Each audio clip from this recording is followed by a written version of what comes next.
I'm getting warm. I warmed up now, y'all. Singing that song. I have warmed up, so get a little more comfortable. You can do the same if you need to. Boy, this was a wonderful book. It is a wonderful book by Alice Walker. I loved the book when I first read it many, many years ago. Then I got to see the movie, and I loved the one that starred Whoopi Goldberg as the main character, Celie, and I loved the movie. You can go back and probably pull it up on something and watch it, and stream it.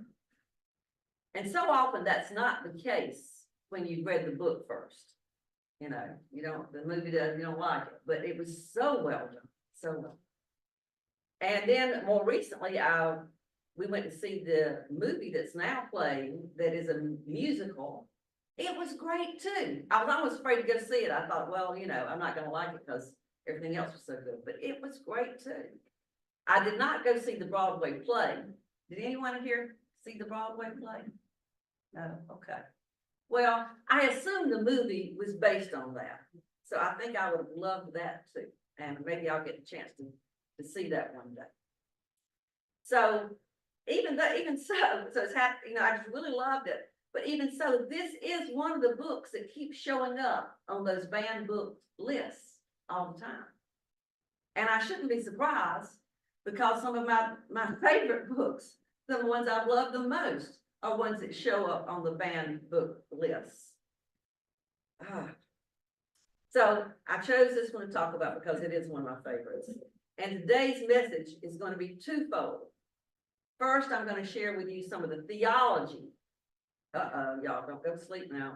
Some of the theology that underpins this work and how the main character, Celie, how she changes her theology as time goes on. Let me get this, and she learns to think a little differently about it.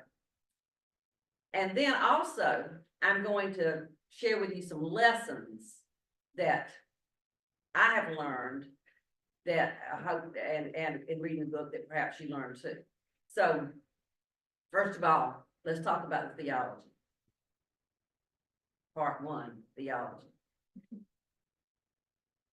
As you may remember, Alice Walker tells this story as a series of journal entries written by Celie. The first ones are all addressed to God, then to her sister Nellie, who's living in Africa with missionaries, then at the end to God again. But it's a different God of her understanding. In fact, she addresses it. Dear God, dear stars, dear trees, dear peoples, dear everything, dear God. Now, Celie was introduced to thinking of God in a different way by the flamboyant blues singer and Celie's lover, Shug Avery. If you got here on time, you got to hear the first movie you ever sang to Celie. I'm going to share with you about this, where this theology is expressed best by reading a portion of that book, and rather than just trying to tell you because it's so beautiful. These are Celie's words, and in this part, she is sharing with Shug. I mean, these are Shug's words. These are Celie's words written down, but she's sharing Shug's words. You'll get it. She's sharing about what Shug told her when they were talking one day. In this particular slide, Celie is wearing the dress she wore when that Shug wore when she sang. So, but Celie is on the left and Shug is on the right. So I'll put that up there so you can get these characters in mind as I share about them. Here's the thing, say Shug, the thing I believe, God is inside you and inside everybody else. You come into the world with God, but only them that search for it find it. And sometimes it just manifests itself, even with you not looking, and you don't know what you're looking for. Trouble do it for most folks, I think. Sorrow, Lord, feeling like shit. It? I asked. Yeah, it. God ain't a he or a she, but it. But what do it look like? I asked. don't look like nothing, she said. It ain't a picture show. It ain't something you can look at apart from anything else, including yourself. I believe God is everything, say Sugar. Everything that is or was or ever will be. And when you feel that, you can be happy about it. When you feel it and you found it. Sugar, beautiful something, let me tell you. She frowned a little, looked out across the yard, leaned back in her chair, looked like a big rose. She said, my first step away from the old white man was trees, then air, then birds, then other people. But one day I was sitting quiet and feeling like a motherless child, which I was, and it came to me, that feeling of being a part of everything, not separate at all. I knew if I cut a tree, my arm would bleed. And I laughed and I cried and I run all around the house. I knew what it was. In fact, when it happened, you can't miss it. It's sort of like, you know what? She said, grinning, rubbing my high up on my thigh. Sure, I say. Oh, she said, God love all them feelings. That's some of the best stuff God did. And when you know God loves them, you enjoy them a lot more. You can just relax, go with everything that's going, and praise God by liking what you like. Don't God think it's dirty? I asked. No, she said. God made it. Listen, God loves everything you love, and a mess of stuff you don't. More than anything else, God loves admiration. You saying God vain? I asked. No, she said, not vain, just wanted to share a good thing. I think it pisses God off if you walk by the color purple in a field somewhere and don't notice it. What it do when it gets pissed off? I asked. Oh, it makes something else. People think pleasing God is all God cares about, but any fool living in the world can see it always trying to please us back. Yeah, I say. Yeah, she said. It always making little surprises and springing them up on us when we least expect. You mean it want to be loved just like the Bible say? Yes, Celie, she said. Everything want to be loved. Us sing and dance, make faces, give flower bouquets trying to be loved. You ever notice that trees do everything to get attention that we do, except walk? Well, us talk and talk about God, but I'm still adrift, trying to chase that old white man out of my head. I've been so busy thinking about him, I never truly noticed nothing God made, not a blade of corn. How it do that? Not the color purple. Where it come from? Not the little wildflowers, nothing. Now that my eyes opening, I feels like a fool. Next to any little shrub of a bush in my yard, Mistress Evil sort of shrink, but not altogether. Still, it like Shook said, you have to get man off your eyeball before you can see anything at all. Man corrupt everything, say Shook. He on your box of grits, in your head, all over the radio. He try to make you think he everywhere. As soon as you think he everywhere, you think he God, but he ain't. Whenever you try praying and that man plop himself on the other end of it, tell him to get lost, say Shook. Conjure up flowers, wind, water, a big rock. But this hard work, let me tell you. That man God been there so long, he don't want to budge. He threatened lightning, floods, and earthquakes. Us fight. I hardly pray at all. And every time I conjure up a rock, I throw it. Shug's theology, imparted to Seeley, is similar to what many of us espouse, seeing the divine, or God, if you will, in nature. But there is more theology in this book than just that to explore and have out for our understanding. Author Dan Cushing sees this entire novel as a type of theological writing. He states, at first glance, most readers would not recognize Alice Walker's novel, The Color Purple, as a typical example of theological writing. After all, theological truths are usually revealed in ancient, often puzzling manuscripts, which are neatly packaged and interpreted for us by the doctrinal experts.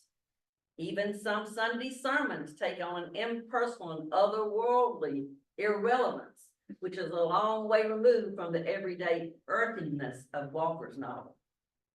But whether they've been exposed to theology in its strictest form or not, many readers will finish The Color Purple with the suspicion that they have somehow been exposed to a deeply theological experience. End quote. In fact, Cushing sees its theological underpinning as the basic theme and structure of The Color Purple. He summarizes it with the following explanation. The central character, Seeley, enslaved in a kind of physical, emotional, and spiritual bondage, is led gradually to freedom or redemption, as theology would say, by her exposure to and her response to a kind of divine teacher, a redeemer, Shug Avery. The essential similarity to the Jewish experience in Hebrew scriptures and the Christian experience in the New Testament is not insignificant, it says. The parallels are strong enough and real enough to qualify The Color Purple as a retelling, a personal experience of the basic Judeo-Christian understanding of redemption. In this case, from the perspective of one particular Black woman. Even more, in a broader and more prophetic way, it translates that understanding into an experience of redemption for women in general. End quote. I'm glad that this man, who's a Catholic faith director, I'm glad that this man recognizes that this is a story of liberation and redemption of women. Although the book certainly addresses the issues of race and colonialism, especially in the correspondence with Seeley's sister Nettie when she's in Africa, I see the primary theme as the liberation and empowerment of women, perhaps because I was previously in a church, and yes, previously somewhat in a marriage in which I felt trapped by patriarchy and misogyny. So it's coming through my own perspective, I guess.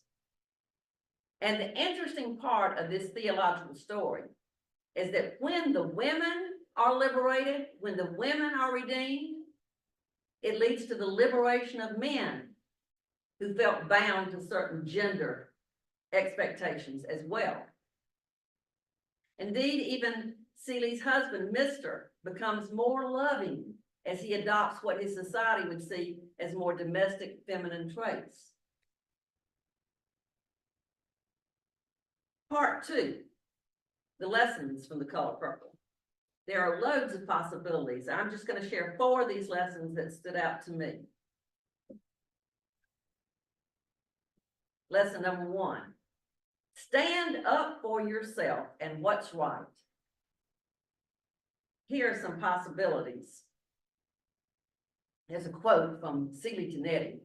Don't let them run over you. You got to fight. Seeley's talking to her and offering this advice, this sisterly advice. Nettie's her sister. When Nettie comes to live with Seeley and Mr., she tells Nettie that she has to stand up for herself and not let Mr. or the kids run over her. Of course, this results in Nettie being forced to leave, thrown off the property in an agonizing passage. But she doesn't give in to Mr.'s advances. Another example is when Celie finally stands up for herself and shares with Mr. about that as she is leaving him. Here's a clip of that. I should have locked you up. She just let you out to work. The day you plan for me is the one you're gonna ride in.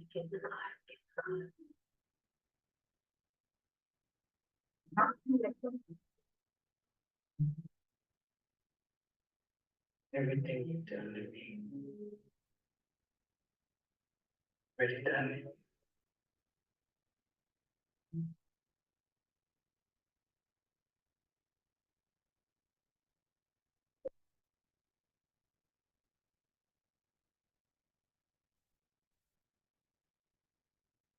For life, I made to be ugly, but dear God, I'm here.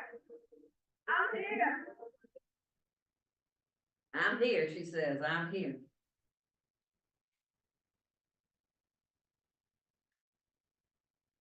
And there are many more, as the women in this book all come to more self-realization and gain strength and resilience from their experiences in each other. Many other lessons about standing up. Lessons like these from The Color Purple and from other books that I've read in my life growing up and as an adult have helped me to lift up my own voice for what is right, even when the consequences could be loss of love of so-called friends and even family members. Still stand up for what is right. Lesson number 2.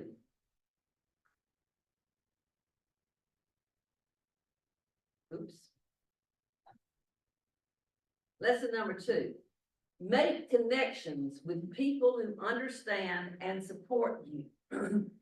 This was especially demonstrated in The Color Purple as Celie begins to connect and support with other women who were abused or trapped in oppressive situations. These women found strength in their numbers, and they were able to overcome their fears, or at least to move through them with resilience. Now, some of the women were already strong, especially Sophia. And the quote that's most likely goes with showing how strong she is, the quote from the book is, "Hell no." Y'all excuse my language from the pulpit today, but I'm quoting from the book, all right? Hell no. And that quote exemplifies the hell no, as Sophia shares it with her would-be abusive husband. And she explains to Celia as she confronts Celia about Celia was accepting that, well, just men are supposed to be, they just beat their wives. That's just part of how, what is how it is. No, she says hell no to that when she explains it to Celia. She uses the same hell no phrase with the white mayor who demands that she be their maid. He has her beaten and arrested after that and forces her to serve as their live-in maid for 12 long years. But she becomes a role model to the other women. The hell no quote is turned into a song for the play and musical. So I'm going to show you a bit of this in this video from the Broadway play of Sophia. This is Sophia confronting Celie after Celie had told her husband when she said Sophia wouldn't do what he needs to do. Well, why don't you beat her? That's what happens to Celie, right? Well, Sophia confronts her about that.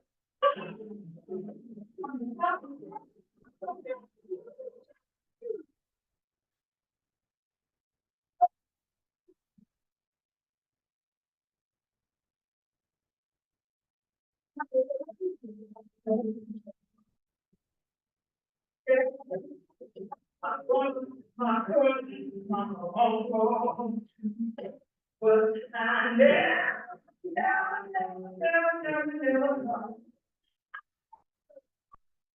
in my own house.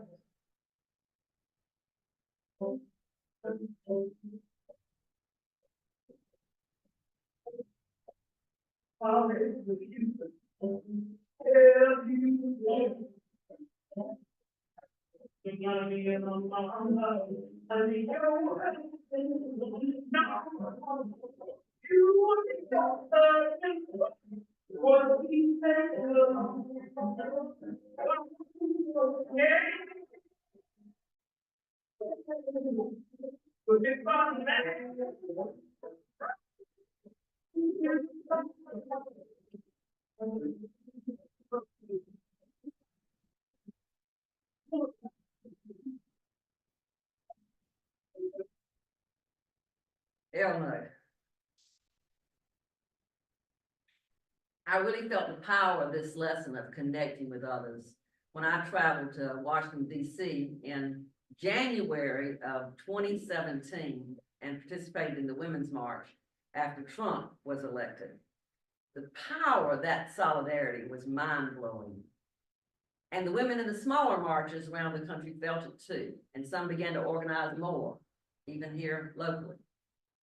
Bullock Countyans have also connected and organized to help fight for justice in many ways here. And of course, our gathering here and working together as Unitarian Universalists is an example that I will always cherish. Connections are so important.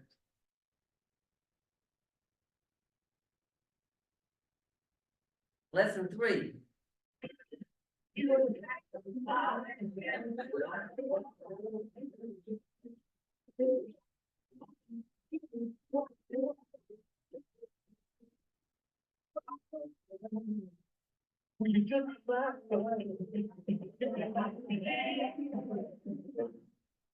Can't always get what you want, but if you try sometime, you just might find you get what you can.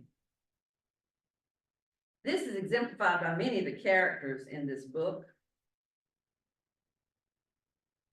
Now here's Sophia as an old woman. Now Sophia would like to have raised her own children. When she got back home after 12 years of basically forced slavery that she had to do for the mayor and his wife, she realized that her kids didn't know who she was, and she didn't really know them either.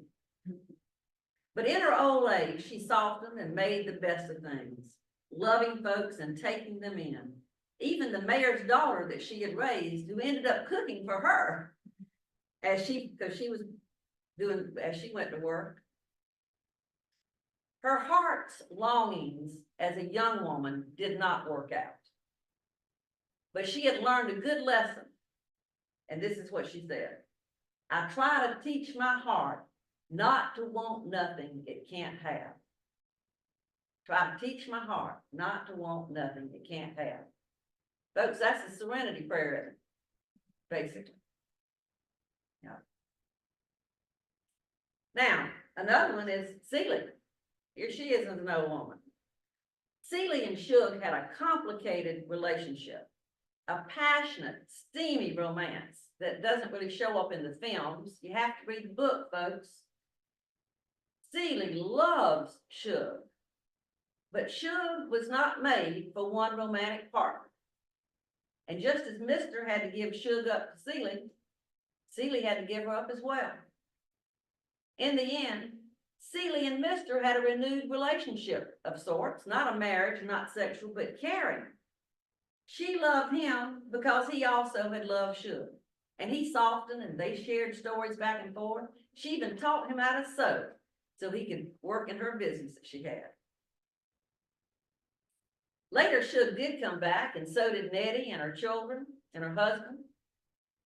And Celie learned that she may be old in years, but there could still be happiness. She said, I don't think us feel old at all, and us so happy. Matter of fact, I think this is the youngest us ever felt. Now, folks, I know, thankfully, we have a lot of young folks here today. I'm glad, and had children too, but I see out there that some of you are my generation, maybe a couple of you might even be a little older, I don't know. And I don't know about you, but I do have more aches and pains, but I have learned so much better how to cope with things and how to deal with things. And happiness comes with that, folks. Happiness comes with that. So you young folks, people may tell you this is the best time, happiest time of your lives, but no, I think you'd be happier when you get older. Because you will have learned a lot, and you learn how to deal with stuff and cope with stuff, okay? And you still have depression, still have ups and downs, but you kind of get some wisdom along the way, and that is what happened. And remember, and so you can't always get what you want, but if you try sometime, get what you can. Last lesson. Pay attention. Pay attention. If we rush by too fast, we may miss the forlorn, forgotten, and the lonely, and that which needs our love and care. Sometimes people just need to be seen and know that we see them. Of course, we also may miss the beautiful. Pay attention. This is most famously demonstrated in the book by Shug's Declaration to Seeley that, again, I think it pisses God off if you walk by the color purple in the field and don't notice it. I think that Seeley and Shug and Sophia and even Mr. Albert would have agreed in the end with Mary Oliver, who wrote, I don't know exactly what a prayer is. I do know how to pay attention, how to fall down into the grass, how to kneel down in the grass, how to be idle and blessed, how to stroll through the fields, which is what I have been doing all day. Tell me, what else should I have done? Doesn't everything die at last and too soon? Tell me, what is it you plan to do with your one wild and precious life? Amen. And blessed be.